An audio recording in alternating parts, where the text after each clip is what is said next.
December 1944. The forests of Luxembourg are frozen solid, the kind of cold that makes a man's lungs ache with every breath. Somewhere along a darkened road, a column of Sherman tanks grinds to a halt. The commander in the lead vehicle peers through the gloom, straining to make out shapes through the swirling snow. And then, out of the darkness, a voice crackles over the radio. Another unit has arrived. But these are not the men his officers expected. These are soldiers of the 761st Tank Battalion, all of them black Americans, in an army that had spent years telling them they could not fight. The date is November 5th, 1944. General George S. Patton, commanding the United States Third Army, stands before these men on an airfield in France. He looks them over, and then he says something that no one in that field expects to hear from a man like him. He tells them he doesn't care what color they are. He tells them he cares only whether they can fight. And he says, with characteristic bluntness, that they will have the chance to prove it or die trying. It is a moment that cuts straight to the heart of one of the Second World War's most painful and least told stories. Because what followed, what these men actually did across the frozen fields of France, Belgium and Germany, would force a reckoning that the United States Army was not remotely prepared for. The question was never really whether black soldiers could fight. History had answered that question many times over. The real question was whether America would ever admit it. To understand what Patton said, you first need to understand what the United States Army in 1944 actually was. It was, by law and by policy, a segregated institution.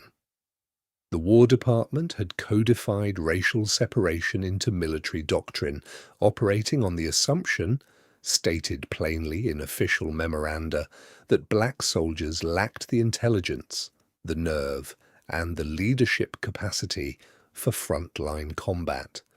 This was not simply prejudice whispered in back rooms, it was official policy, backed by pseudo-scientific studies, endorsed by senior commanders, and embedded in the very structure of how the army organized itself. Black men who volunteered or were conscripted found themselves funneled into service units, construction battalions, supply depots, laundry companies, port operations. The army needed their labor but, by and large, did not trust them with rifles. When black soldiers protested, they were disciplined. When black officers sought combat commands, they were transferred sideways. The entire apparatus of military life was designed to ensure that, whatever happened in this war, it would happen largely without black Americans doing the fighting. The irony was staggering. America was fighting a war against a regime built on racial hierarchy, deploying an army organized on racial hierarchy to do it. African American newspapers, particularly the Pittsburgh Courier, had launched the Double V campaign in 1942, demanding victory over fascism abroad and victory over racism at home. The men enlisting knew the contradiction better than anyone. They knew, too, that if they were ever given the chance to fight, every eye in America would be watching. By the time 1944 arrived, the pressure had become impossible to ignore. The army was running short of infantry replacements. The war in Europe was grinding through men at a rate that nobody had fully anticipated. Something had to give. And so, in a move born more of desperation than enlightenment, the army began, tentatively, reluctantly, to consider what might happen if black soldiers were actually placed in combat roles. The 761st Tank Battalion had been activated in April 1942 at Camp Claiborne in Louisiana. For 2.5 years they trained, they drilled, they waited, They became, by virtually every measurable standard, one of the most proficient armored units in the American military, and then they kept waiting, because the army had nowhere to put them that suited its own prejudices. Their commanding officer was Lieutenant Colonel Paul Bates, a white officer who genuinely respected his men and fought bureaucratically and persistently to get them into the fight. He had trained them hard, not to break them, but because he believed what was coming would be harder still. The battalion's executive officer, Major Charles Wingo, ran logistics with an efficiency that drew notice from inspecting officers, and among the battalion's own black officers were men of remarkable quality, men who had clawed their way through a system designed to stop them at every turn. When the call finally came in the autumn of 1944, it came because Patton needed armour, and he needed it now. The Third Army was pushing hard through France and into Germany, and the demand for tank support was outpacing supply. The 761st was available. Patton requested them. His officers had reservations, some expressed them directly. The battalion, they suggested, might not be ready. They had not been tested in combat. They were an unknown quantity. The implication, left largely unspoken, but hanging in the air nonetheless, was that the men's race was itself a kind of liability, that something inherent to who they were might make them unreliable under fire. Patton's response has been recorded in several accounts and reported in the battalion's own history. He was not a man given to diplomatic circumlocution. He told his officers that he had not asked for their opinions on the men's readiness. He told them, in terms that would not be suitable for polite company, that his job was to kill Germans, and the 761st's job was to help him do it. And that was the end of the discussion. He understood, perhaps better than his staff, that in an army at war, what a man can do matters considerably more than what he looks like doing it. On November 2nd, 1944, Patton addressed the battalion personally. His speech, delivered with the theatrical authority that was his defining characteristic, acknowledged directly what these men were up against. He told them he had nothing but the best for the men who were willing to fight. He told them he didn't care about their colour, and he told them he expected them to do their duty as soldiers of the United States Army. If you are finding this interesting, a subscribe helps more than you know. It keeps these stories coming.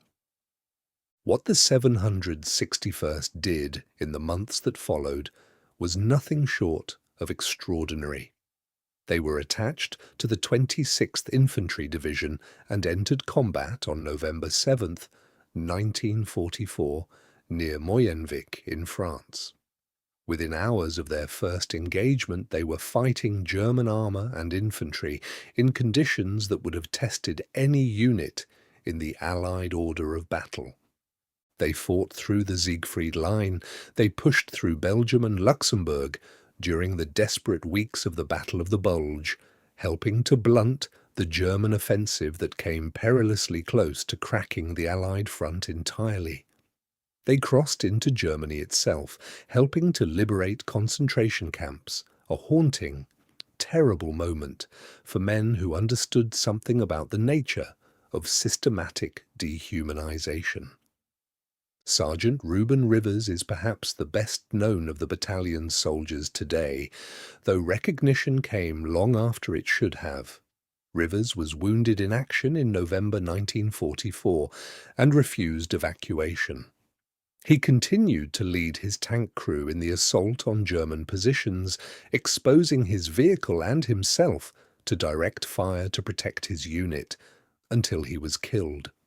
For decades, his actions went unrecognized at the appropriate level. He was finally awarded the Medal of Honor in 1997, more than 50 years after his death, a delay that speaks volumes about the army that failed to honor him in time. The 761st fought in 6 countries over 183 days of continuous combat.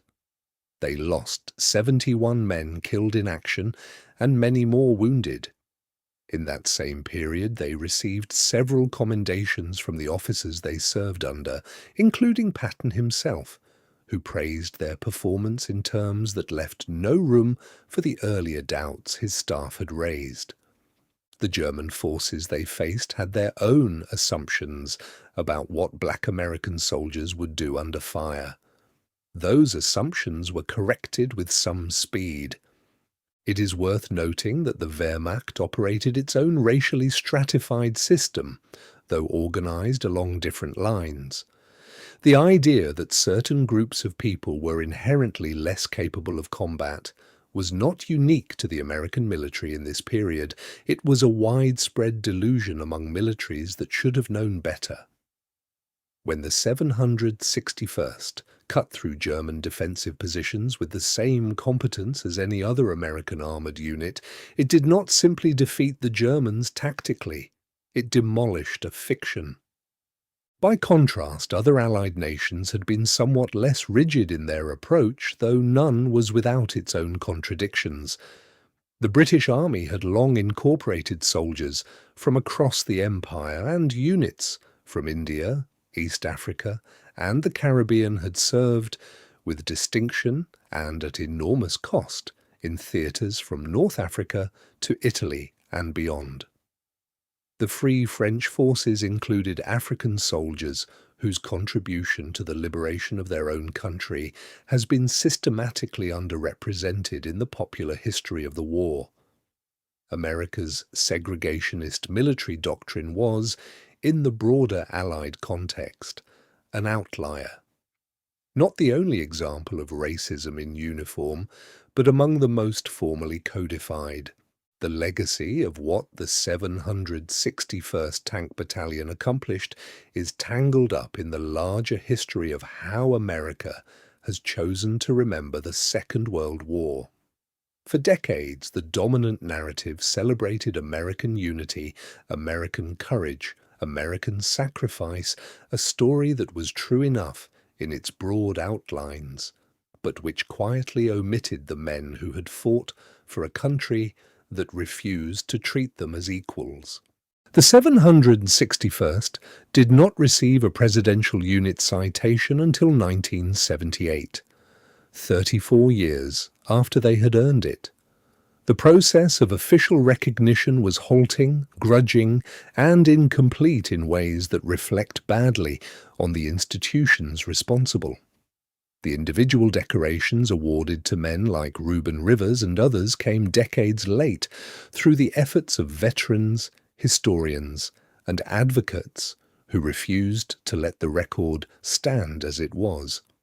President Harry Truman desegregated the United States Armed Forces by executive order in 1948, 4 years after the 761st had proven, again, as black soldiers had proven in every American war, that the arguments against integration were nonsense. The Korean War would be the first American conflict fought by an officially integrated military. Whether the example set by the 761st and other black units contributed directly to Truman's decision is difficult to measure with precision, but it is difficult to imagine that it had no effect at all. What can be said with certainty is this: every mile of frozen European road that the 761st's tanks rolled over, every German position they reduced, every engagement they survived and won, was a piece of evidence that the Army's own doctrine had got it profoundly, catastrophically wrong. Return for a moment to that airfield in France. It is early November 1944. The men of the 761st stand in formation. George Patton looks at them, and here is what matters most about what he says.